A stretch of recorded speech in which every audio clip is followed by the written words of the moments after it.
mu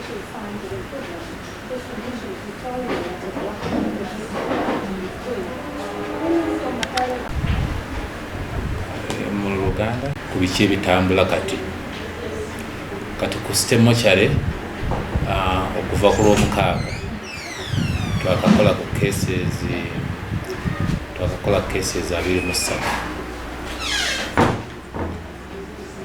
14 z'abasajja 9 ogw'abakyala. Okutuusa olwaleero kesi ze bakatwala ziri 19 tulinamu 4 mu mokyale. Mu 4 zino 3 basajja bakulu, omu ye mwana. So bali abalala bonna actually jo twafunyeyo kesi 2 eziyongedde ku ze twabadde nazo kati by yesterday in the morning zabadde mu 2 ze batanaba kutwala bogatako ne zajja 2 ze baleese during the day. Zizo kesi 4 zenjogerako era ze tulina era twazikozeeko bulungi ne tuzitereka, tukyalindirira abantu baabwe basobola okujja okusidentifying. Naye mweze kesi 4 mulimu omwana oli omu gwe bagambye yasomeranga Kololo, Kololo secondary. Abantu be bajja bamu identifying naye ne bagamba kabagira bakyamulekawo olw'okuba nti waliwo ne munne owookubiri naye yafiira ekiteezi. Kati ne bagamba agira akyasigalawo.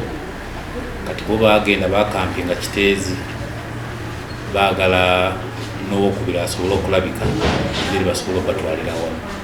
So naye akyaliwo newankubadde bakadde be basobola okumuidentifyinga.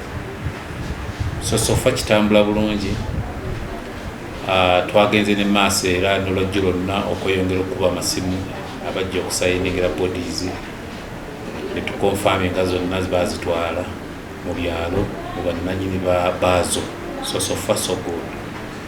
So tetunafunawo kakyankalano konna. So ekifo kikyali kirungi kutwalirawo naffe.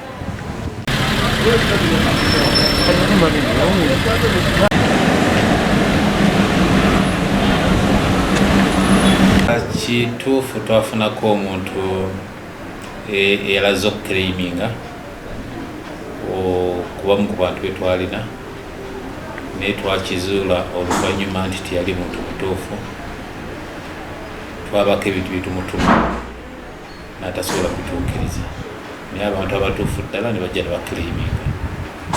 Nga bwe nababuulidde, bannayuganda baffe, baganda baffe abannayuganda abamu si bantu balungi, baagala nnyo okufunira mu situations ez'akavuyo. Wabeerawo ekintu ekiguddewo baagala nnyo okufunira mu situations bweziti.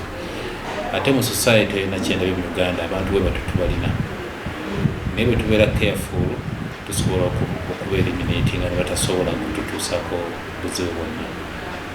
So nti abantu abayinza okuclaiminga nti omuntu obuzibu abufunidde walala najja ne yeekwasa kiteezi lwakwayagala kufuna ssente, ndowooza ekintu si kyangu.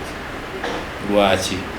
Kubanga bwe bajjayo omuntu ono ekiteezi, waliyo ttiimu eri ku ground, iyo ttiimu naye erina particulars zejja ku abantu abaclaiminga nti bano bantu baabwe, naye bajjako all these details.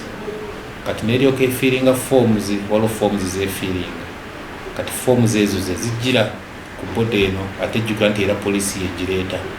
Kati negireeta negitukwasa n'ezo forms.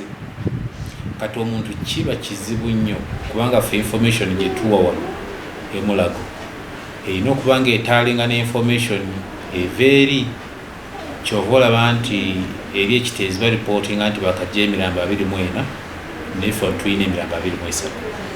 Twakinnyonnyodde nti waliwo mu kusooka nga bakatandika okukola, waliwo omwana gwe bajja yali omwana omuto ennyo, nti bazadde b'omwana baayangwa bangu gwe ne bagaana ne bamutwala.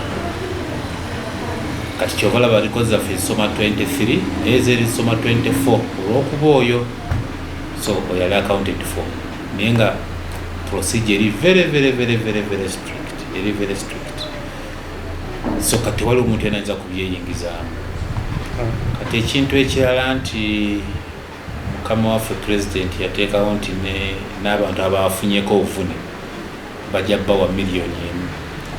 Kati waliwo ne ttiimu era ekola ku ekyo verifyinga ekisooka nga ffena bwe tulowooza nti oba kiteezi abantu abadde babeera babadde bangi bwe tufaadde bangi naye ate abantu abo baba beemanyi ate babadde ne leadership. Omanyi these informal societies tulaba somehow mubeeramu element ya leadership oyinza okugenda mulowooza nti temuli leadership ne leadership ebeeramu.